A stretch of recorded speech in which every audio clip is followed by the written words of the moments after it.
तो आज भाद्रपद मास की पूर्णिमा है।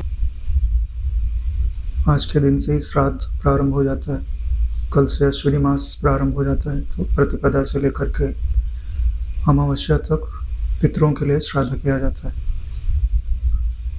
तो आज से ही श्राद्ध प्रारंभ माना जाता है। श्राद्ध का अर्थ होता है कि अपने पितरों की सद्गति के लिए वो जहाँ पर भी हैं वहाँ से उनकी उन्नति हो, उनके भीतर तृप्ति की संबित बने, मुक्ति की संबित बने, आगे की गति की संबित बने। उसके लिए जो हमारे शास्त्रों में विधान किया गया है उसे ही श्राद्ध कहा जाता है। श्राद्ध के अंतर्गत कई चीजें आती हैं, जैसे कि पितरों के कुछ मंत्र होते हैं, उनका जप किया जाता है। श्रीमद् भगवत गीता के 7वें अध्याय का महात्म्य सहित पाठ किया जाता है, या ओम नमो भगवते वासुदेवाय इसका जप करके उसका पुण्य उन्हें अर्पित किया जाता है, या तो ब्राह्मण आदि को बुला करके विधिवत सबका पूजन करते हुए अंत में पितरों के लिए तर्पण आदि कराए जाते हैं, पिंडदान आदि कराए जाते हैं, जिनसे अगर उन्हें शरीर प्राप्त नहीं है तो शरीर की प्राप्ति होती है। अगर शरीर प्राप्त है, किसी नीच योनि में है, तो ऊंची योनि में जाने का मार्ग बनता है। अगर पितृलोक में है तो भी उन्हें तृप्ति का अनुभव होता है। जैसे पितृलोक में जो रहते हैं यहाँ का 1 साल उनका 1 दिन होता है, तो अगर हम साल में 1 बार भी उनके लिए ये श्राद्ध आदि कर्म करते हैं, उनकी तृप्ति के निमित्त 7वें अध्याय का पाठ करने वाले ब्राह्मण को श्रद्धापूर्वक भोजन कराते हैं, तो वह उन्हें अवश्य ही प्राप्त होता है और वो तृप्ति का अनुभव अवश्य करते हैं। और जब वो तृप्ति का अनुभव करते हैं तो हमें भी कुछ ना कुछ अवश्य प्राप्त होता है। जैसे आपको पता होगा कि मदन मोहन मालवीय जी थे, तो उनका जन्म इसी प्रक्रिया के माध्यम से हुआ था कि जब उनके पिता को संतान नहीं हो रही थी, तब उन्होंने अपने पितरों का पूजन करके, श्राद्ध कर्म करके एक ऐसी संतान की मांग की थी जो भारत को गुलामी की जंजीरों से मुक्त कराने में अपना सहयोग प्रदान करे। तब मदन मोहन मालवीय जी का जन्म हुआ था। तो अगर पितर आपसे नाराज हैं तो आपके घर में कभी बरकत नहीं पड़ सकती है। सबसे बड़ी चीज़ ये होती है कि परिवार के जो सदस्य होते हैं उनके विचार नहीं मिलेंगे। कोई कुछ बोलेगा, कोई कुछ बोलेगा, आपस में मनमुटाव रहता है और छोटी मोटी कुछ ना कुछ बीमारियां लगी रहती हैं। आय के जो साधन होते हैं वो उनमें अड़चन पड़ती रहती है। और बोले पितृ दोष है तो ये सारी पहचान होती है। इसकी एक और पहचान होती है, अगर आपके घर के अंदर पीपल का पेड़ निकल रहा है घर के अंदर, तो यह बताता है कि आपके घर में पितृ दोष। तो इन सब का निवारण करने के लिए यह जो श्राद्ध पक्ष चल रहा है आपके लिए बहुत उपयोगी है। तो इसके लिए एक स्तोत्र है जो मार्कंडेय पुराण में आता है, जिसे रुचि ने ब्रह्मा जी को सुनाया था। ऋषि रुचि ने ब्रह्मा जी को सुनाया हुआ था। यह स्तोत्र में पितरों का स्तुति की गई है। और अगर आप इस श्राद्ध पक्ष में अपने पितरों को तृप्त करना चाहते हैं, प्रसन्न करना चाहते हैं कि उनकी भी उन्नति भी हो और उनके माध्यम से हमारी भी उन्नति हो, तो इस स्तोत्र को नित्य पाठ करें और उसके पश्चात गीता के 7वें अध्याय का महात्म्य सहित पाठ करें और फिर स्तोत्र का पाठ करें। तो इसके लिए एक विधिवत मैं क्रम बताता हूँ कि अगर आप जिस तिथि को किसी का निधन हुआ है उस तिथि को तो आप ब्राह्मण को बुला करके विधिवत करते ही हैं, लेकिन मैं जो बात बता रहा हूँ यहाँ रोज करने की है और इसमें ज़्यादा कुछ करना भी नहीं है। जहाँ आप पूजन आदि करते हैं वहीं पर एक सफ़ेद कपड़ा ले लीजिए, और वह सिला हुआ ना हो तो अच्छा है, और भगवान विष्णु की मूर्ति हो या फोटो हो तो उसके सामने, और विष्णु जी का जो विग्रह है वो उत्तर दिशा में रख दीजिए, यानी आपका मुख दक्षिण दिशा में होना चाहिए, क्योंकि पितरों की जो दिशा है वो दक्षिण मानी जाती है। तो दक्षिण दिशा की ओर मुख करके बैठेंगे तो ज़्यादा अच्छा रहेगा। तो भगवान विष्णु जी की मूर्ति रहे तो एक दिया जला लीजिए, एक तांबे के कटोरे में जल ले लीजिए, थोड़ा सा गंगा जल मिला के उसमें काले तिल डाल दीजिए, और अगर सफ़ेद पुष्प मिलते हैं तो अच्छा है, थोड़े रख लीजिए। और फिर अपने पितरों का आवाहन करना चाहिए। जिसकी मृत्यु को 1 साल हो गया है, जिनकी 1 साल तक नहीं हुआ उनको नहीं बुलाते हैं, क्योंकि ऐसा माना जाता है कि अभी पितृलोक तक नहीं पहुंचे होंगे, उन्हें आधे रास्ते से वापस नहीं बुलाया जाता। तो जिनकी मृत्यु 1 साल के बाद पहले हुई हो, यानी जिनको पहले हुआ है उनको पहले बुलाइए, जिनकी बाद में हुआ उनको बाद में बुला करके। आपको आवाहन कैसे करना है कि पहले भगवान विष्णु की स्तुति कर लीजिए, और फिर अपने भीतर यह समझ विकसित कर दीजिए कि यह सारा जो जगत है वो भगवान विष्णु के भीतर ही स्थित है। उन्हीं के भीतर ही पितृलोक है, और पितृलोक के भीतर ही पितर आदि होते हैं। तो यानी वास्तव में हमारे सारे पितर विष्णु रूप ही हैं। तो शांति से बैठ करके अपने पितरों का नाम लेते हुए कि जैसे मेरा नाम है आकाश, मैं आकाश कुशवाहा पुत्र फलाना इस भारतवर्ष के अहमदाबाद नगर के बापूजी के आश्रम में बैठ करके अपने फलाने फलाने पितरों का मैं अपने सम्मुख आवाहन करता हूँ। वे भगवान विष्णु के इसी विग्रह में आकर के सामने स्थापित हो जाए। तो भगवान विष्णु का जो विग्रह सामने है, आप उसको प्रकाशमान देखिए और यह भावना करिए कि उनके ही प्रकाशमान हृदय से आपके पितर निकल रहे हैं, और जो आपने सफेद कपड़ा बिछाया हुआ है उस पर आकर के विराजमान हो रहे हैं। तो जितने भी पितर आपके परिचय में हैं, जिनको आपने देखा हुआ है अपने नेत्रों से, उनका आवाहन तो जरूर ही कर लेना चाहिए।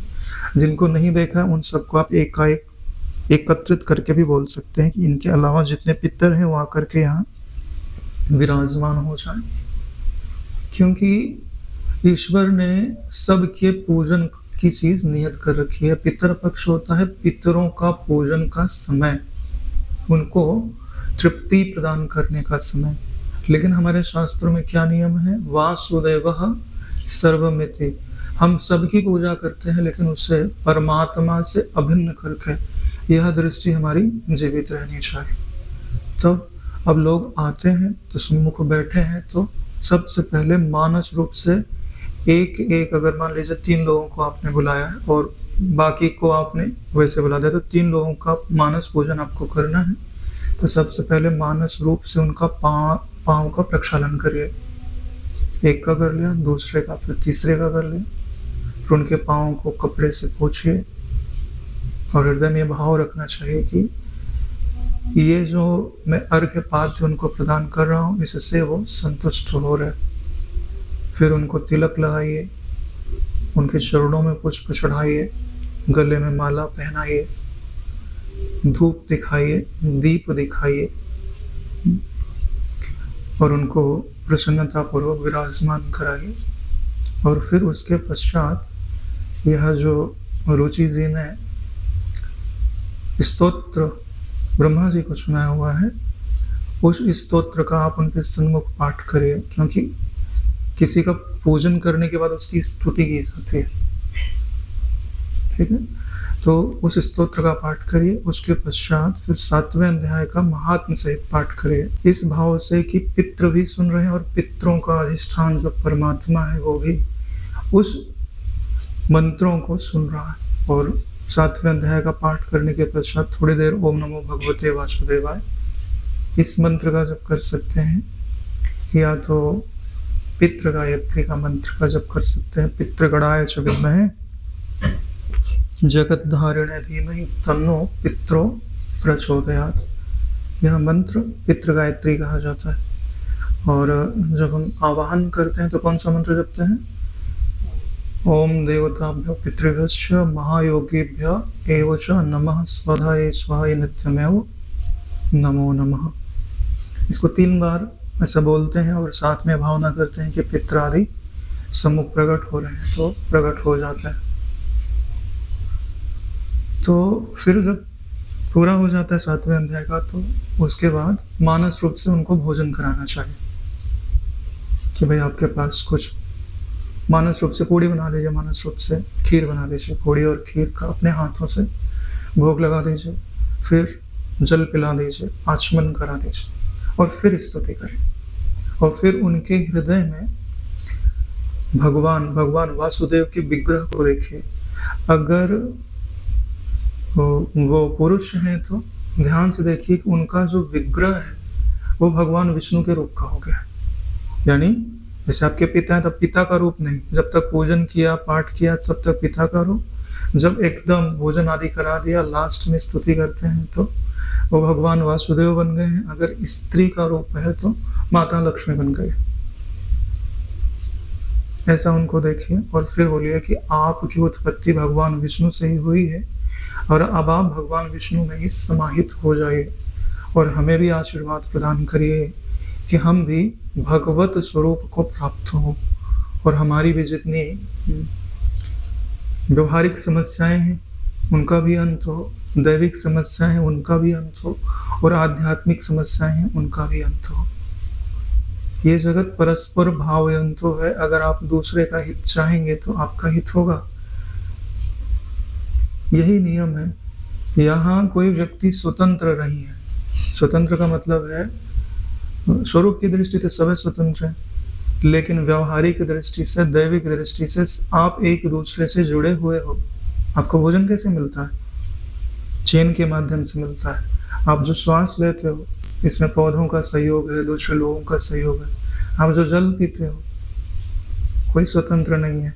एक को दूसरे की आवश्यकता पड़ती ही पड़ती है नारायण। इसके लिए तो आज हमारा मुख्य जो विषय है वो रुचि के द्वारा जो किया गया स्तोत्र है, हम उसको पढ़ेंगे और उसका जो अर्थ है उसका भाव बनना चाहिए, क्योंकि इस जगत में भावग्राही जनार्दना, सब जनार्दन ही है, तो भावना के द्वारा ही तृप्ति प्राप्त होती है। भोजन तो यही रहता है, भोजन कहीं नहीं जाता, लेकिन उसके माध्यम से जो हम भावना अर्पित करते हैं वह भावना ही उन्हें तृप्ति प्रदान करते हैं, क्योंकि भावना स्वयं एक ऊर्जा है और हर प्राणी को केवल ऊर्जा ही चाहिए।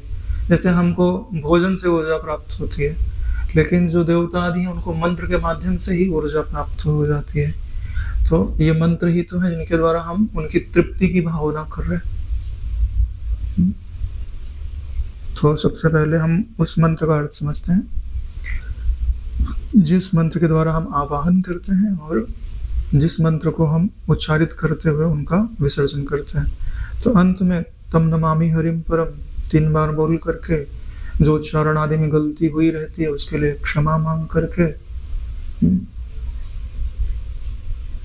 और फिर भगवान विष्णु के विग्रह में ही उनको विसर्जित कर दिया जाता है। प्रारंभ में भगवान विष्णु थे और अंत में भी भगवान विष्णु ही बसते हैं। बीच में जो कुछ है सो सब उन्हीं को अर्पित है। यह भावना करते हुए करेंगे तो निश्चित ही आपके हृदय में संतोष का जन्म होगा। मेरे हृदय में तो होता है, कर लिया ना, दिन भर शांति बनी रहती है कि हमने अपने, मेरे पितर ऐसी बात नहीं है, यह हमारी परंपरा है। वास्तव में जो तुम्हारे घर आए हैं वो केवल तुम्हारे घर ही नहीं आए, बहुतों के घर आए हैं, बहुतों के पितर हैं वो। हम तो उन्हें परमात्मा का मान करके, परमात्मा स्वरूप मान करके, उनका प्रेम पाने के लिए, सहयोग पाने के लिए, क्योंकि हमारी दृष्टि में एक परमात्मा के सिवाय कोई नहीं। तो जो शास्त्रों ने विधान किया है हम उसे अपने अंतःकरण से होने दे रहे हैं। करने वाले तो हम कभी नहीं हैं। गुणा गुणेषु वर्तन्ते। तो जो श्लोक है वो है देवताभ्य पितृभ्यश्च महायोगिभ्येव च नमः स्वाधायै स्वाहायै नित्यमेव नमो नमः। यह मुख्य मंत्र है। इसका अर्थ होता है कि हम 3 लोगों को याद करते हैं, देवता को, पितृगणों को और महायोगियों को। और इनको तृप्ति प्रदान करने वाली अग्निदेव की 2 पत्नियां हैं, एक स्वाहा है और दूसरी स्वधा है। पितरों को जो तृप्ति प्रदान करती हैं, जो भी आप भावना करते हो, पदार्थ देते हो, हवन करते हो, वो सब जो है यहाँ से ले जाकर पितरों तक पहुँचाने का जो कार्य है, किसका है? स्वधा का है। देखो नाम भी कितना बढ़िया लिखा है, अपने आप को धारण करने वाली स्वधा। स्वाहा का क्या अर्थ होता है पता है? जो कल्पित अहंकार है उसका नाश करने वाली। स्वाहा, स्वाहा में हमारा जो कल्पित अहंकार है वो नष्ट होता है। स्वाधा में जो हमारा वास्तविक अहंकार है, अहम ब्रह्मास्मि का, वो हम स्वीकार करते हैं। तो जब हम यह मंत्र बोलते हैं तब हम देवताओं को प्रणाम करते हैं। यानी देवताओं के रूप में भगवान वासुदेव भी हैं। हे देवता, हम आपको प्रणाम करते हैं। योगियों के रूप में हे भगवान वासुदेव ही आप प्रकट हो, इसलिए हम योगियों को प्रणाम करते हैं। और पितरों के रूप में हे भगवान वासुदेव आप ही प्रकट हो, इसके लिए हम पितरों को प्रणाम करते हैं। और यह जो हमारा प्रणाम है उसे स्वाहा देवी और स्वधा देवी इन तक पहुंचाने की कृपा करें, और वो हमारे केवल प्रणाम मात्र से, नमन मात्र से तृप्त हो जाए, मुझ पर प्रसन्न हो जाए। ऐसा इस मंत्र का अर्थ हमें समझना चाहिए, क्योंकि मंत्र तभी पूरा कार्य करते हैं जब उनके पीछे वैसी भावना दृढ़ की जाती है। और अंत में जब आप जल आदि देते हैं, तर्पण जो कलश में आपने काला तिल डाल के गंगा जल रखा है, या जल रख के उसमें थोड़ा गंगा जल डाला हुआ है, तो उसे किस मंत्र के द्वारा? जैसे आपका कश्यप गोत्र है तो कश्यप गोत्र अस्मत् पितामह, अगर पितामह है तो पितामह, नहीं तो पिता है तो पिता, दादा है तो दादा, पितामह को ही दादा बोलते हैं। नाम लेकर के वसु रूपत, यानी आप वसु रूप हो। तृप्तम इदम तिलोदकम गंगा जलम वा तस्मै स्वधा नमः, तस्मै स्वधा नमः, तस्मै स्वधा नमः। यह मंत्र है जो आप रोज पाठ करके जल देते हैं।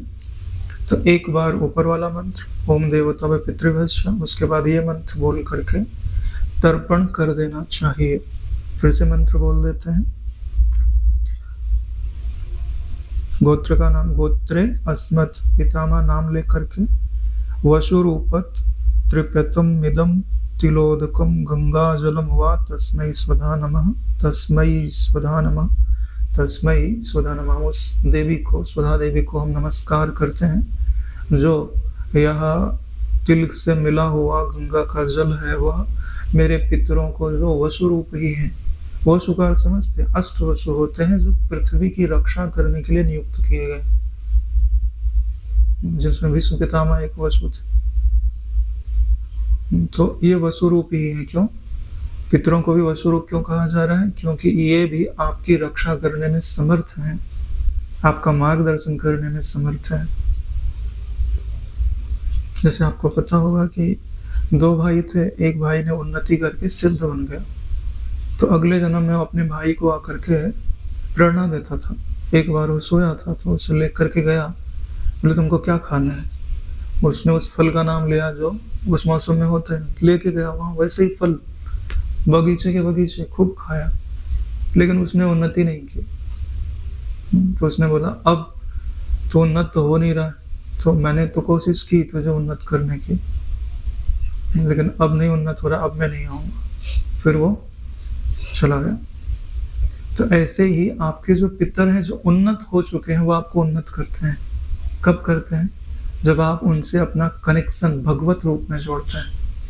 अगर आप सबको भगवत रूप देखो तो सभी आपको भगवत प्राप्ति में सहायता करते हैं, चाहे वो दुष्ट ही क्यों ना हो। उसको दूर से देखो भगवत रूप, पास मत जाओ। हर चीज के नियम होते हैं। भाई अग्नि को भगवत रूप देख के क्या आलिंगन करने जाओगे? नहीं, व्यवहार में जिसके साथ जैसा आचरण बनता है वैसा करना पड़ता है। कांटे को भगवत रूप देख करके हम उसके ऊपर लेटने नहीं जाते, लेकिन हम जानते हैं कि ये माया में कल्पित है, तो भगवान ही इनका अधिष्ठान है। चलिए अब स्तोत्र प्रारंभ करते हैं। अथ पितृस्तोत्रं रुचिरुवाच अर्चितानाम् अमूर्तानां पितॄणां दीप्ततेजसां नमस्यामि सदा तेषां ध्यानिनां दिव्यचक्षुषाम्। ऋषि ऋषि कहते हैं कि हे पितरों, आप सबके द्वारा पूजित होने वाले हैं। आप अमूर्त हैं, अत्यंत तेजस्वी हैं, ध्यानी हैं, दिव्य दृष्टि संपन्न हैं। आप पितरों को मैं सदा नमस्कार करता हूँ। यहाँ ध्यान से देखिए, आपके पितरों को यहाँ ब्रह्म बना दिया गया है। यानी आपके जो पितर हैं, जिनको भी आप याद करते हैं, आप उनके आँखों को दिव्य बना दीजिए। जैसा आपने देखा है वैसी आंखें नहीं हैं, तेज से युक्त है। उनके हाथ कांति से युक्त है, पूरा शरीर प्रकाशमान है। आप उनको सिर्फ मनुष्य देखा है तो मनुष्य बना के मत रखिए, आप उनको दैवी गुणों से युक्त बना दीजिए। दूसरे को बनाओगे तो एक दिन तुम भी बन जाओगे। इसलिए क्या कहा जा रहा है कि आप अत्यंत तेजस्वी हैं, दीप्त तेज साम, और सबके द्वारा पूजित होते हैं। सबके द्वारा कौन पूजित होता है? परमात्मा। यानी आप परमात्मा का स्वरूप है। जैसे जल की हर लहर, जल का हल बुलबुला जल ही है, इसलिए मेरी दृष्टि में हे पितरों, आप ब्रह्म स्वरूप हो, चिदाकार स्वरूप हो, भगवान वासुदेव हो, अमूर्त हो। यानी दीख तो आपका मूर्तिमान रूप रहा है, लेकिन आप वास्तव में अमूर्त हो, आकाशवत व्याप्त हो, अत्यंत तेजस्वी हो, और आप सदैव ध्यान में लगे रहते हो। जैसे भगवान विष्णु सदा ध्यानस्थ, शिव जी सदा ध्यानस्थ, ब्रह्मा जी सदा ध्यानस्थ, पितरों के जो मुख्य हैं अर्यमादेव, वो भी सदा ध्यानस्थ रहते हैं। इसलिए आप भी सदा ध्यान में मग्न हैं। किसके ध्यान में मग्न है? अपने हृदयस्थ परमात्मा के ध्यान में आप सदैव मग्न रहते हैं। और सिर्फ ध्यान में मग्न नहीं है, ध्यान के परिपाक स्वरूप आपका जो दिव्य नेत्र है, तीसरा नेत्र है, जिसके जग जाने पर कुछ भी अज्ञात नहीं रहता, कुछ भी अप्राप्त नहीं रहता, उस दिव्य चक्षु को आपने जगा दिया है। इसलिए हम आपको सदा नमस्कार करते हैं। देखिए, जैसा आप दूसरे के लिए वृत्ति बनाओगे, वैसी वृत्ति स्वयं के लिए बनाना आसान हो जाएगा। तो आप ऐसा भावना करते हुए पितरों की स्तुति करिए। यानी अब आप जो भी आपके पितर बैठे हैं उनको ध्यानस्थ देखिए, तेजस्वी देखिए, और उनके भ्रिकुटी पे तीसरे नेत्र को भी देखिए जो प्रकाशमान है, जिनसे प्रकाश निकल रहा है। दिव्य चक्षुषाम, दिव्य नेत्र को धारण करने वाले हैं। और उनको बोलिए कि आप दीख तो साकार रहे हैं, लेकिन आप साकार नहीं हो, तो प्रकाशक हो, चैतन्य हो, साक्षी हो। आपकी ब्रह्माकार वृत्ति भी बनेगी, भगवताकार वृत्ति भी बनेगी, आपके पितरों की भी भगवताकार वृत्ति बनेगी, ब्रह्माकार वृत्ति बनेगी। इससे सुखद घड़ियां क्या हो सकती हैं? यहाँ पूजा के बाद क्या मिलेगा, मैं उस बात पर उतना राजी नहीं जितना तत्काल आपको क्या मिल रहा है।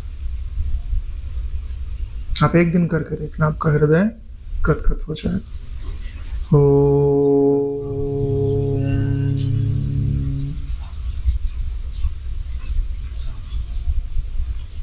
इंद्रादीनां च नेतारो दक्षमारीचयोस्तथा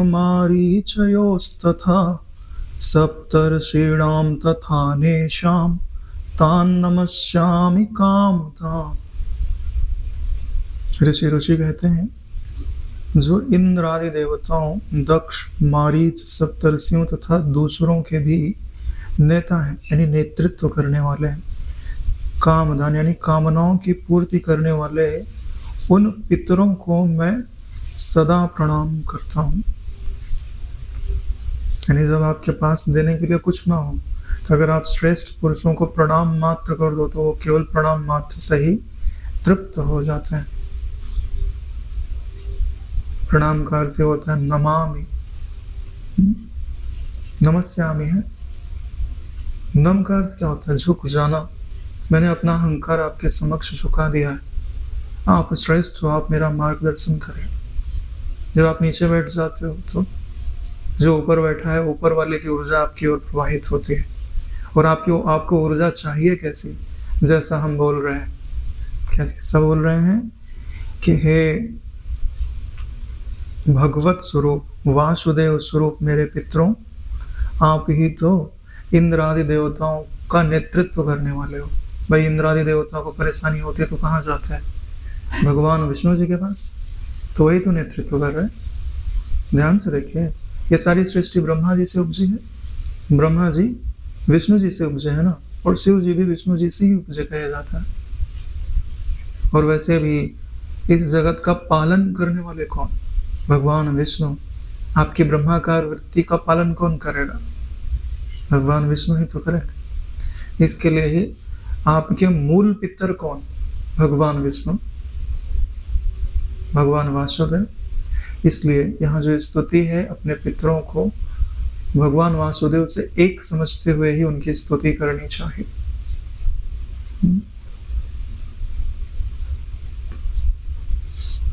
आप इंद्रादि देवताओं के अधिपति हैं, उनका नेतृत्व करने वाले हैं, उनका मार्गदर्शन करने वाले हैं। और जो सप्तर्षि हैं, दक्ष, मारीच आदि सप्तर्षि हैं, आप उनका भी नेतृत्व करने वाले हैं। यानी उनको भी ज्ञान आपसे ही प्राप्त होता है। सप्तर्षियों को ज्ञान किसने दिया? सप्तर्षियों को ज्ञान ब्रह्मा जी ने दिया, ब्रह्मा जी को ज्ञान विष्णु जी ने दिया। तो जगत गुरु हैं, सबके नेता तो वही कहे जाते हैं। और समस्त इच्छाओं की पूर्ति के माध्यम भी वही है। समस्त इच्छाओं की पूर्ति का अर्थ समझते हो? एक ऐसी वस्तु प्राप्त करा देना जिससे फिर कोई इच्छा ही ना हो जाए। यही सारी कामनाओं की पूर्ति का साधन होता है। नहीं तो कामनाएं कभी पूरी नहीं होती। सभी कामनाएं कहाँ पूरी होती है ना? रावण की पूरी हो गई क्या? नहीं पूरी होती, कितनी भी कोशिश कर लो। जब लिख दिया गया, अगर कह दिया गया कि सर्व कामदान, इसका मतलब क्या होता है? कामदान कह दिया गया तो चलिए कुछ इच्छाएं पूरी हो जाएंगी, कुछ अधूरी रह सकती हैं। अगर सर्व कामदान कह दिया गया तो आपको ब्रह्म बोध करा दिया जाएगा। हालांकि यहाँ कामदान ही लिखा हुआ है, यानी कि वो आपकी जो ऐसी इच्छाएं हैं जो भगवान के समीप ले जाती हैं, उन इच्छाओं को पूरा कर दिया जाए। बाकी इच्छाएं आप स्वयं ही ईश्वर को अर्पित कर दीजिए। तो आप जो पितर की आपने भावना की हुई है, उनको भगवत स्वरूप देखते हुए बोलिए कि आप देवताओं का नेतृत्व करने वाले हो। तो आप में दीनता कैसे रह सकती है? आप सप्तऋषियों का नेतृत्व करने वाले हो। अपने आप को याद करो, क्या हो आप? आपके अंदर मेरी कामनाओं की पूर्ति करने का सामर्थ्य है, जगत के सब लोगों की कामनाओं की पूर्ति करने का सामर्थ्य है। आप अपने भगवत स्वरूप को याद करें। हम आपको आपका भगवत स्वरूप याद दिलाते हैं। और उनके भीतर जो परमात्मा को आप देख रहे हो, जो उनके हृदय में प्रकाशमान ना, आकृति को देखिए, निराकार की बात ही नहीं कर रहे हम। आकृति संयुक्त जो परमात्मा है, उसको मुस्कुराता हुआ देखिए कि हाँ, हमारा बच्चा लायक हो रहा है, समझ रहा है कि कैसे भावना करनी चाहिए।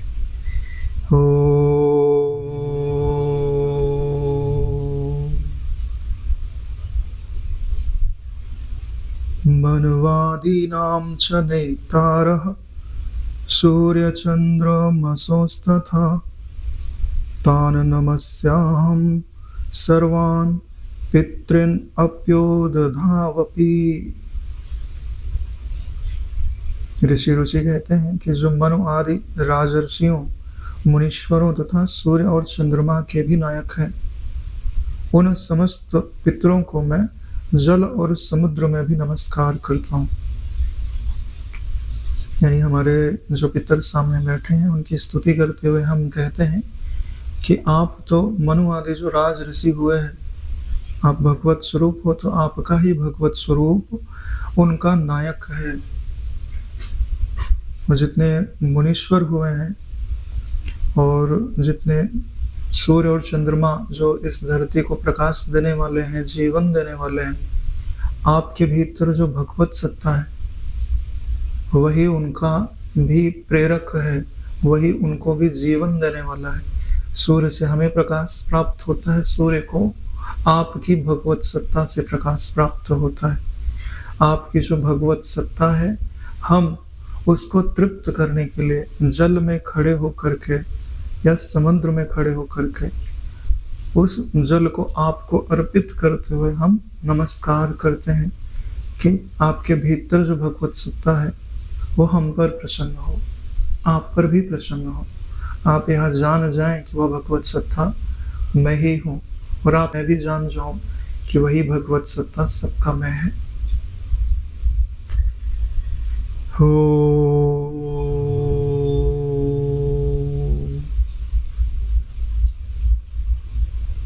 नक्षत्राणां ग्रहाणां च वायुरग्निः नभस्तथा द्यावा पृथिव्योमश्च तथा नमस्यामि कृताञ्जलिः।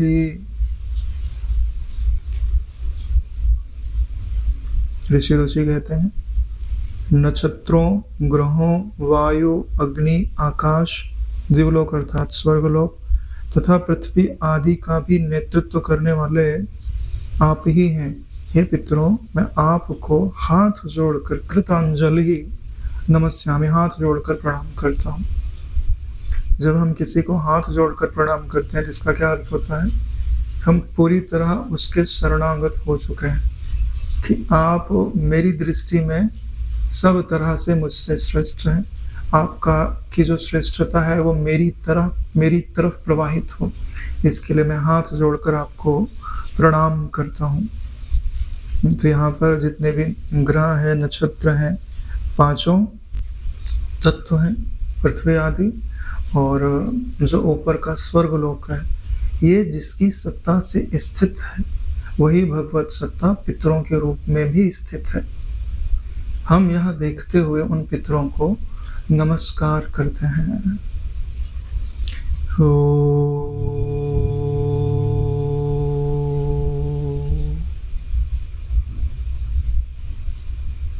देवर्षीणां जनत्रिंश्च सर्वलोको नमस्कृतान् अक्षयस्य सदा दातृन् नमस्येऽहं कृतांजलिः। ऋषि रुचि कहते हैं कि जो देवर्षियों के जन्मदाता हैं, राजर्षियों की बात हो चुकी है, अब देवर्षियों की बात की जा रही, समस्त लोकों द्वारा जो वंदित है, सदा अक्षय फल के दाता हैं, उन पितरों को मैं हाथ जोड़कर प्रणाम करता हूँ। अगर आप यह स्तुति ठीक से करते हैं तो सामने बैठे हुए पितर नहीं रह सकते, वो परमात्मा बन जाएंगे महाराज। आपका उद्देश्य भी तो यही है, पितर को ब्रह्म बना देना। हमारी तो वहां दृष्टि है कि जो तृण को ब्रह्म बना दे ये तो पितर है, तो ब्रह्म बनाना आना चाहिए। तो यहाँ क्या कहते हैं कि आप देवर्षि नाम जनत्रस्य, जितने भी देवर्षि हैं, जो नारद जी देव ऋषि हैं, यानी देवता भी हैं और ऋषि भी हैं। सनक सनकादि आदि भी देवर्षि ही कहे जाते हैं, देवता भी है, उनके अंदर ऋषत्व भी विद्यमान है। यानी आत्मज्ञान भी होवे और देवता भी होवे तो उसे देवर्षि कहा जा सकता है। तो ऐसे जो देवर्षि होते हैं वो जिस भगवत सत्ता से उपजे हैं, वही भगवत सत्ता तो पितरों के रूप में विराजमान है ना नारायण। जल ही तो है, चाहे बुलबुला हो, चाहे फैन हो, चाहे लहर हो, इसी दृष्टि को तो पक्का करना है।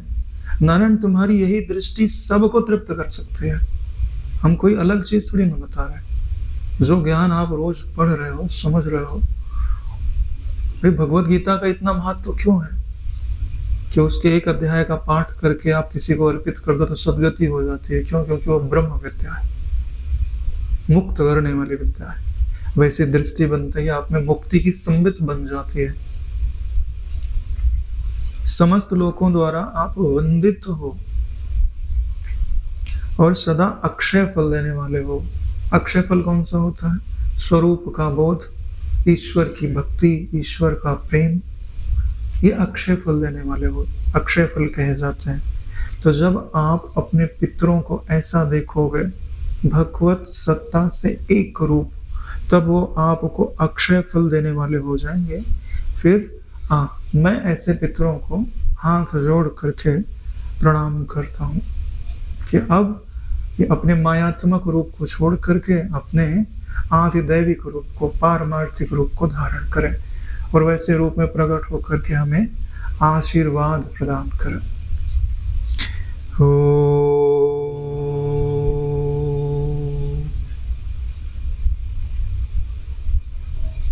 प्रजापतेः कश्यपाय सोमाय वरुणाय च योगेश्वरभ्यश्च सदा नमस्यामि कृतांजलिः। यानी हे पितरों, आप प्रजापति, प्रजापति को आप ब्रह्मा जी भी कह सकते, कश्यप, सारी मनुष्य जाति यानी कश्यप से ही तो चलती हैं, ये असुर भी उन्हीं से उपजे हैं, देवता भी, मनुष्य भी, सब कश्यप ऋषि से ही उपजे हुए कहे जाते हैं।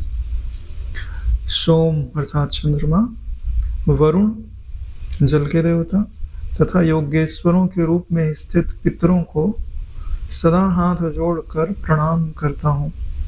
यानी जितने योगेश्वर हैं वो भी हमारे ही पितर हैं, जितने वरुण भी, जल दिखाई दे तो हे पितर आपको प्रणाम है, चंद्रमा दिखाई दे तो हे पितर आपको प्रणाम है, ब्रह्मा जी याद आए तो पिता, वो पितर तो वही है मुख्य पितर, उन्हीं से तो सब उपजे हैं।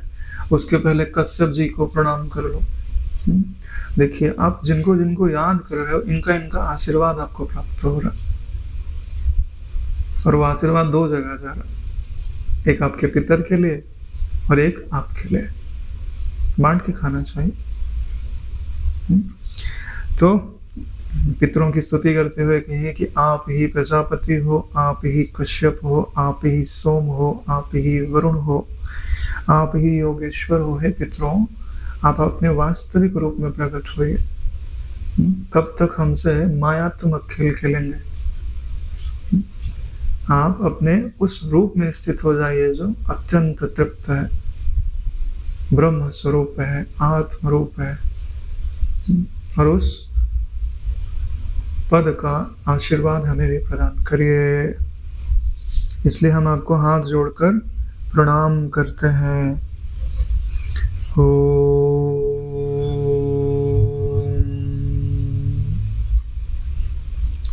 नमो गणेभ्यः सप्तभ्यः तथा लोकेषु सप्तसु स्वयंभुवे नमस्यामि ब्रह्मणे योग चक्षुषे। सातों लोकों में स्थित 7 पितृगणों को नमस्कार है। ऊपर के जितने 7 लोक हैं, उसमें जितने प्राणी हैं वो सब हमारे पितर हैं। अरे नारायण, अरे जो ऊंचा होता है उसे संबंध बना लेना चाहिए। हाँ, तो सब पितर ही तो हैं तुम्हारे। अरे ब्रह्मा जी जब पुत्र हो गए तो उनसे उत्पन्न जितने भी होंगे सब तुम्हारे पितर ही तो हुए, तो 7 लोकों में तुम्हारे पितर ही तो स्थित हैं। हाँ, तो सब तुम्हारे मित्र, सब तुम्हारे संबंधी, सब तुम्हारा हित चाहने वाले। ऐसा देखोगे तब तो हित होगा। तुम अपने परिवार में ही लड़ते झगड़ते रहते हो। हाँ, अगर तुम्हारे परिवार में कलह है तो यह पितृ दोष का कारण है। अगर तुम माता पिता का अपमान करते हो तो तुम्हारे पितृ का भी राजी नहीं रह सकता। अगर तुम्हारे घर में सांप निकलता है और तुम उसको मार डालते हो तो भी पितृदोष लगता है। कोशिश करना चाहिए कि किसी को बुलाकर बाहर निकलवा दिया जाए, क्योंकि कई बार ऐसा देखा जाता है कि घर में कुछ गड़ा रहता है तो सर्प बन करके पितृ आदि वहां निवास करते हैं। वैसे भी आप अमावस्या के दिन, है ना, कुल देवताभ्यो नमः करते नहीं? देखो, कुल देवता को संतुष्ट करना पड़ता है, कुल देवी को संतुष्ट करना पड़ता है, नाग देवता को संतुष्ट करना पड़ता है, और फिर पितृगणों को संतुष्ट करना पड़ता है। तब जाकर घर में पूरी बरकत रहती है। क्योंकि आप मानो या न मानो, आप ये जो पूरी पृथ्वी है शेषनाग के सिर पर रखी हुई कही जाती है, तो नाग के ऊपर ही तो स्थित है। जब वास्तु का पूजन होता है घर में तो एक चांदी का सर्प बना करके वो जमीन में गाड़ा जाता है, यानी नाग देवता की भी स्थापना की जाती है, क्योंकि जमीन में उन्हीं का निवास माना जाता है, पाताल लोक माना जाता है ना धरती के नीचे, इसके लिए नाग देवता की पूजा होती है। हाँ, कोई आवश्यकता पड़ गई, भाई मर गया तो ठीक है, कोशिश करना चाहिए कि सर्प आदि को ना मारा जाए, क्योंकि हो सकता है कि आपके ही पिता पितामह वहां भटक रहे हो उस जमीन के मोह आदि के में। भाई शहर की बात छोड़ दीजिए, गांव में जो पैतृक जमीन होती है उसकी बात करें, फ्लैट लेके रह रहे हो तो उसका कोई संबंध नहीं है। घर में जो तुम्हारा पैतृक जमीन होती है वो तो पुश्तों से चली आ रही है ना, तो वहां तो हो सकती है ऐसी संभावना। 7वां अध्याय पढ़ो तो वहां भी महात्मा में समझ में आता है। तो सातों लोकों में स्थित 7 पितृगणों को नमस्कार है। मैं योग दृष्टि संपन्न स्वयं भू ब्रह्मा जी को प्रणाम करता हूँ। मूल बात पे आकर के ही गए कि जो स्वयं भू ब्रह्मा जी हैं, जो योग दृष्टि संपन्न है। योग दृष्टि संपन्न का मतलब समझते हो? अरे भाई, जो हमको चाहिए हम दूसरे में देख रहे हैं, योग दृष्टि हमको चाहिए, हम इसलिए ब्रह्मा जी को योग दृष्टि से संपन्न देख रहे हैं। यहाँ पे योग का क्या अर्थ होता है कि जगत में परिवर्तन करने की सामर्थ्य जिसमें होवे वही योग दृष्टि से संपन्न होता है। फंसाया किसने है तुमको? संसाराकार वृत्ति ने, उसको बदल के तुम ब्रह्माकार वृत्ति बनाते हो कि नहीं बनाते हो, तभी तो मुक्त होते हो। तो उसी को तो योग दृष्टि बोलते हैं। हाँ नारायण, तो अगर ब्रह्मा जी योग दृष्टि संपन्न है तो तुम्हारे पितरों को भी योग दृष्टि से संपन्न कर सकते हैं और तुमको भी योग दृष्टि से संपन्न कर सकते हैं। आपके लिए क्या उचित है कि आप अपने पितरों को ब्रह्म स्वरूप देखो, ब्रह्मा जी से एक देखो कि वो भी योग दृष्टि संपन्न हो चुके हैं, यानी अब वो पूर्ण तृप्त है, आत्म आराम है, या समझते हैं कि जो व्यापक चिदाकाश सत्ता है वही मैं हूँ, और वह तृप्ति उनके नेत्रों से झलक रही है। प्रसन्न है, खूब प्रसन्न है। जिनको भी तुम देखते हो ना, खूब तेज बढ़ा हुआ है, जो तुमने कपड़ा बिठा के रखा है, चारों तरफ प्रकाश प्रकाश, सुगंध सुगंध वहां से आ रही है।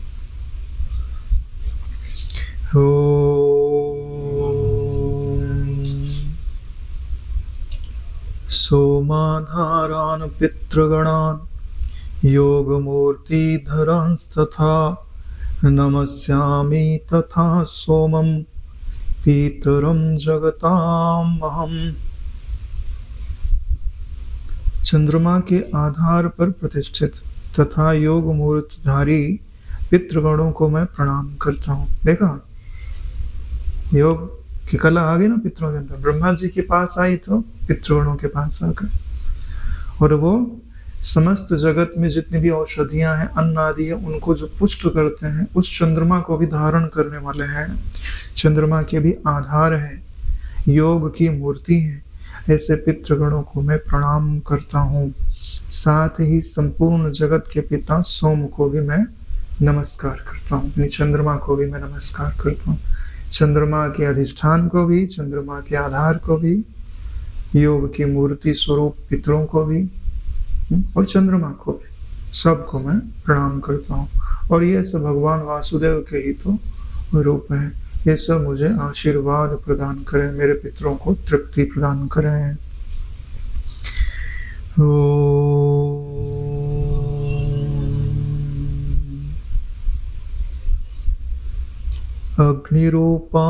अग्निरूपांस्तथैवान्यान् नमस्यामि पितॄन्नहम् अग्रीशोमयं विश्वं यत् एतत् अशेषतः। अग्नि स्वरूप अन्य पितरों को मैं प्रणाम करता हूँ, क्योंकि यह संपूर्ण जगत अग्नि और चंद्रमय ही तो है। यानी चंद्रमा की दृष्टि से हमने पितरों को प्रणाम कर दिया है, अब अग्नि की दृष्टि से हम पितरों को प्रणाम करते हैं। तो अभी जहां अग्नि दिखे, अग्नि को देखते ही प्रणाम करो कि हे पितर, हे अग्नि स्वरूप पितर, हम आपको प्रणाम करते हैं। अग्नि भी तो आपके पितर ही हुए, नहीं हुआ? पितर है नारायण तुम्हारे पापा, हाँ, उसी परंपरा में आते हैं। तो प्रणाम करो, जल देखो तो प्रणाम करो। देखो तुम्हारी दृष्टि व्यापक बन रही है नारायण। हमारे यहाँ हर चीजें आपकी वृत्ति को ब्रह्माकार बनाने के लिए बनाई गई है। हाँ, देह केंद्रित करने के लिए नहीं, आत्म केंद्रित करने के लिए बनाई गई है। तो ऐसा अगर आप देखते हैं और वैसे अपनी वृत्ति को बनाते हैं कि इनके रूप में मेरे पितर ही हैं। अग्नि को या तो पितर में मिटा दो या पितर को अग्नि में मिटा दो। अच्छा क्या है कि पितर को अग्नि में मिटा दिया जाए, अग्नि स्वरूप समझा जाए, चंद्र स्वरूप समझा जाए, जल स्वरूप समझा जाए, पृथ्वी स्वरूप समझा जाए, आकाश स्वरूप समझा जाए, ब्रह्म स्वरूप समझा जाए, है ना। यही तो है जो तुम्हारा मित्र बन के आते हैं, तुम्हारे पिता बन के आते हैं, तुम्हारे सखा बन के आते हैं। एक को हम बहुश्यामी किसने बोला? इन्होंने ही तो बोला। तुम नाहक मोहित होते हो, किसी आकृति में बोलते हो ये मेरे पिता है। उसी आकृति को मिटाना है, उस आकृति में अब उनको याद मत रखो, उसी आकृति को भगवत आकृति में मिटा डालो। यानी जब भी तुमको याद आए तो क्या याद आना चाहिए कि मेरे पिता के रूप में भगवान वासुदेव ही अवतरित होकर के, है ना, मेरा पालन पोषण किया। जो भी डांट खाई मैंने उनसे खाई, जो भी प्रेम पाया मैंने उनसे पाया। बीच में जो कल्पित आकृति थी ना उसको विसर्जित करने के लिए ये सब श्राद्ध प्रक्रियाएं हैं। अरे स्तुति करते हुए नहीं, यही तो बात बताई जा रही, हम अपने मन से थोड़ी ना बोल रहे हैं। अगर ऐसा करोगे तो सारे पितृ दोष खत्म। पितृ की उपाधि ही परमात्मा में जाके समर्पित हो जा रही, तो दोष और गुण की बात ही कहाँ रही। परमात्मा ही परमात्मा बचेगा, कल्याण ही कल्याण बचेगा, अर्थ ही अर्थ बचेगा, अनर्थ पूरा निवृत्त हो जाएगा। अरे नारायण, ब्रह्म ज्ञानियों का इतना महत्व क्यों है? यो ब्रह्मेव जानाति देवानां तस्मै बलम विहति नारायण। हाँ, जिन देवता को तुम प्रसन्न नहीं कर पा रहे हो, ब्रह्म दृष्टि देखने वाले को, रखने वाले को प्रणाम करते हैं। क्यों नारायण? क्योंकि उनकी दृष्टि उनको भी उन्नत करती है, उनको भी शांति देती है।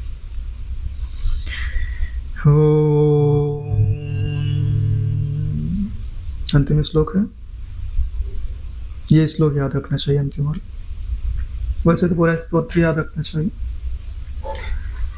ये तु तेजसी ये चैते सोम सूर्य अग्नि मूर्तयः जगत स्वरूपिणश्चैव तथा ब्रह्म स्वरूपिणः तेभ्यो अखिलेभ्यो योगिभ्यो पितृभ्यो यत् मानसः नमो नमो नमस्ते तु प्रसीदन्तु स्वधाभुज नमो नमो नमस्ते तु प्रसीदन्तु स्वधाभुज। जो पितर तेज में स्थित है, ये जो आपको रोशनी दिखाई दे रही है ना, इसमें पितरों का ही निवास है। जो चंद्रमा में, सूर्य में, अग्नि में दृष्टिगोचर होते हैं, ये सारा जगत जिनका ही रूप है, जो ब्रह्म स्वरूप है, उन संपूर्ण योगी पितरों को मैं एकाग्रचित होकर के प्रणाम करता हूँ। उन्हें बारंबार नमस्कार है। वे स्वधा भोजी यानी स्वधा देवी के द्वारा दिए गए आशीर्वाद से, भोग से, भाव से तृप्त होने वाले पितर मुझ पर प्रसन्न हो, प्रसीदन्तु स्वधा भुज। मुझ पर प्रसन्न हो, प्रसन्न हो, प्रसन्न हो। उनकी प्रसन्नता प्राप्त हो गई तो सब प्रसन्न, जगत स्वरूप, ब्रह्म स्वरूप। गुरु भी तुम्हारे पितर ही है, वही तो आए हैं। अरे भाई, तुम्हारा हित कौन चाहेगा? तुम्हारे बाप दादा ही चाहेंगे, तुम्हारा दुश्मन थोड़ी ना चाहेगा कि तुम कल्याण के पात्र हो जाओ। जो भी तुमको उन्नत करना चाह रहा है तुम्हारा पितर ही है। और यहाँ तो तुम्हारी अवनति करने वाला कोई है ही नहीं तुम्हारे सिवा। जो तुम्हारी निंदा भी कर रहा है ना, वो भी तुम्हारी उन्नति कर रहा है। जो तुम्हारा अपमान भी कर रहा है ना, वो भी तुम्हारी उन्नति ही चाह रहा है। यहाँ वो पत्थर ही नहीं जो तुम्हें गिरा सके, यहाँ तुम्हें गिराने वाली सिर्फ तुम्हारी दृष्टि है। उस पत्थर को तुम सीढ़ी बनाते हो या ठोकर खा के गिरते हो, यह पत्थर पे निर्भर नहीं करता, ये तुम पे निर्भर करता है। क्यों? क्योंकि जो भगवत आश्रित हो जाए उसका अनर्थ करने वाला कोई नहीं नारायण। क्यों? क्योंकि अनर्थ कल्पित है नारायण। ज्यादा ज्यादा क्या करोगे? मंसूर की तरह सुलिप चढ़ा दो, हुआ अनर्थ मंसूर का, अरे रहने दो। तो ऐसी पितरों की स्तुति करके फिर 7वें अध्याय का पाठ करें और फिर एक बार स्तुति कर लें। 7वें अध्याय का पाठ करने के बाद फिर जो आपका भोजन आदि आपने मानस रूप से बनाया है वो अर्पित करें। भाई खिलाओ पिलाओ भी तो सही, हाँ? और फिर जब तृप्त हो जाए एक बार फिर से ब्रह्म रूप में स्तुति करो। अरे टाइम लगा है, 10 श्लोक है, मुश्किल से 10 मिनट भी नहीं लगेगा। पूरी जो प्रक्रिया करने में आधा घंटा से ज्यादा नहीं लगे, अगर आप एक बार मन में बैठ गया तो। और आपको दिन भर ऐसा महसूस होता रहेगा कि एक प्रसन्नता है, एक तृप्ति है, अच्छा लगेगा। और अगर आप 15 दिन पूरा कर लेते हैं बिना नाम रखे, आपको साल भर तृप्ति का अनुभव होते रहेगा अपने हृदय में कि मेरे से कुछ अच्छा हुआ है। मेरे से मतलब अंतःकरण से कुछ अच्छा हो। आज दृष्टि थोड़ी बढ़ेगी तो फिर और बढ़ेगी, एक दिन वसुधैव कुटुंबकम तक पहुंच जाएगी। और फिर तो जो कुछ भी किया है वो भगवान वासुदेव को समर्पित करना चाहिए। कायेन वाचा मनसेन्द्रियर्वा करोमि यद्यद् सकलं परस्मै श्री वासुदेव समर्पित करता हूँ कि वही सबकी आत्मा है जो मैंने जप आदि किया है, पाठ आदि किया, मैं आपको ही अर्पित करता हूँ। आप मेरे पितरों को तृप्ति प्रदान करें। ऐसा करके आप उन्हें तृप्ति के लिए बोल सकते हैं। और फिर जो जल बचता है उसको ले जा करके सूर्य देवता को चढ़ाया जाता है। उसमें काला तिल मिला हुआ रहना चाहिए, नहीं तो फल वहां तक नहीं जाता है। असुर आदि ले जाते हैं। भाई उनको ऐसा नियम दिया गया है कि जो लापरवाही से इधर उधर गिर जाता है उन पे तुम्हारा हिस्सा। हालांकि तुम्हारी ब्रह्म दृष्टि बन गई ना तो वो तो तुमको जिनको प्रति करोगे उनको तो मिलेगा ही मिलेगा, लेकिन जो प्रक्रिया है उसको रखना चाहिए। तो देवताभ्यो पितृभ्यश्च महायोगिभ्यो च नमः स्वधाय स्वाहाय नित्यमेव नमो नमः। और यह जो अंतिम श्लोक है यह भी बोल सकते, नहीं तो जो पहले मंत्र बताया हुआ था वसुरूपम त्रिपितम इदम तिलोदकम गंगाजलम वै तस्मै सुधा नमः तस्मै सुधा नमः तस्मै सुधा नमः, या तो मंत्र बोल दीजिए, नहीं तो इस स्तुति का जो अंतिम मंत्र है कितेभ्यो अखिलेभ्यो योगिभ्यो पितृभ्यो यतमानसः नमो नमो नमस्ते तो प्रसीदन्तु सुधावच। वो जल देते हुए आप यह मंत्र पढ़ेंगे तो उनकी प्रसन्नता प्राप्त हो जाती है। सुधा देवी उनको आपका जल के द्वारा तृप्ति प्रदान करती हैं। तो ऐसा करेंगे तो आपके पितर आप पर प्रसन्न अवश्य होंगे। पितर के रूप में अंतर्यामी परमात्मा ही तो है। हाँ? हमारी कोशिश क्या है कि हम पे हम ही राजी हो जाए। ये सब तुम्हारी ही तो अभिव्यक्ति है, चलते फिरते जो तुम देख रहे हो, सुन रहे हो, चख रहे हो। अपने भीतर कभी ये संबित मत बनने दीजिए कि हम बहुत कुछ करते हैं और हमको कुछ मिलता नहीं है। कर्मण्येवाधिकार अस्ते, कर्म करने में अधिकार है, फल में तुम्हारा बस नहीं चलता। तुमको फल दिया जाएगा कि नहीं दिया जाएगा उसकी चिंता छोड़ दो, इच्छा ही मत करो, तुम अपना कर्तव्य करो, तुम अपने स्वरूप को समझो नारायण, और जगत की तरफ से निश्चिंत हो जाओ परमात्मा पे अर्पित करके। अपना जो कर्तव्य है वो पूरी तत्परता से करो। फल की इच्छा बिल्कुल मत चाहो कि ये अच्छा हो जाए, कि भाई मैं कर रहा हूँ घर में सब स्वस्थ रहे, खूब धन बढ़े, इसलिए मैं पूजा कर रहा हूँ तो ऐसा होना चाहिए। नहीं, जैसा प्रारब्ध है वैसा होगा। उसके लिए मैं थोड़ी ना पूजा कर रहा हूँ, मैं अपने परमात्मा की प्रसन्नता के लिए कर रहा हूँ। जिसमें वो राजी उसमें मैं कैसे राजी ना हूँ? घर में कोई बीमार रहता है तो बीमार रहे, उसका प्रारब्ध है। हाँ, आप अपना प्रयास करिए, अगर स्वस्थ नहीं होता है तो यह दोष मत दीजिए कि मैं पूजा करता हूँ और वो स्वस्थ नहीं होता है। ये तो तुम व्यापारी बन गए। व्यापार में फिर बड़ा लंबा चौड़ा हिसाब है। भक्त बनो, बड़े बड़े बड़ी बड़ी चीजें जो है कट जाती हैं, बड़े बड़े दुष्ट कर्म कट जाते हैं। कई लोग बोलते हैं कि जो इन चीजों को नहीं मानते, खाते पीते रहते हैं, वो स्वस्थ भी रहते हैं, ठीक है, और घर में भी सब ठीक ठाक ही रहता है, स्वस्थ भी रहता है। तो नारायण उनकी स्वस्थता का उनको कोई लाभ नहीं मिल रहा। तुम ईश्वर की ओर चल रहे हो तो बीमार ज्यादा हो, परेशान ज्यादा हो, ऐसा ज्यादा दिखाई देता है। क्यों नारायण? क्यों? क्योंकि परमात्मा चाहता है कि तुम उनको याद करो। और जो ये सब नहीं कर रहे, मनमाना आचरण कर रहे हो, स्वस्थ हैं, तो उनको पता भी नहीं चलेगा कब आयु से पूरी हो गई। तो यह दृष्टिकोण रखना चाहिए। यह दृष्टिकोण तुम्हें उन्नत करेगा। तुम्हारा एक ही कर्तव्य है क्या? भगवान की बात मानना, बस, और कोई कर्तव्य नहीं। सर्वधर्मान परित्यज्य माम एकम शरणम व्रज अहम त्वं सर्व पापेभ्यो मोक्षयिष्यामि मा शुचः। तुम्हारा कोई बेटा है, तुम्हारा कोई पति है, तुम्हारा कोई पत्नी है, सब परमात्मा के हैं नारायण। सबकी चिंता परमात्मा को करना है, तो तुम अपना कर्तव्य करो। बीमार है तो दवाई लो, जो आहार विहार बनता है वो करो, या दैवी चिकित्सा करो, लेकिन आग्रह मत रखो कि ऐसा ही होना चाहिए। तुमको दुखी करेगा, तुमको परमात्मा से अलग करेगा। परमात्मा से अलग मत हो, परमात्मा से एक होकर के रहो, बाकी उसकी मर्जी। इतना बोलने की जिस दिन ताकत आ गई ना नारायण, मुक्ति की तरफ बढ़ोगे ना, अपने आत्मा की तरफ बढ़ोगे। फरियाद किया ना तो नारायण मजा नहीं आएगा। ठीक है, अंत में क्षमा याचना करके कि जो भी गलती हुई, तम नमामि हरिम परम, तम नमामि हरिम परम, तम नमामि हरिम परम। चलिए आज यहीं विश्राम लिया जाता है। ओम कायेन वाचा मनसेन्द्रियर्वा करोमि यद्यत् सकलं परस्मै श्री सद्गुरुवे समर्पयामि।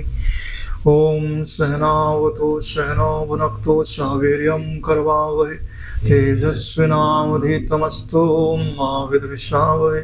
ओम शांति शांति शांति। श्री सद्गुरुदेव भगवान की।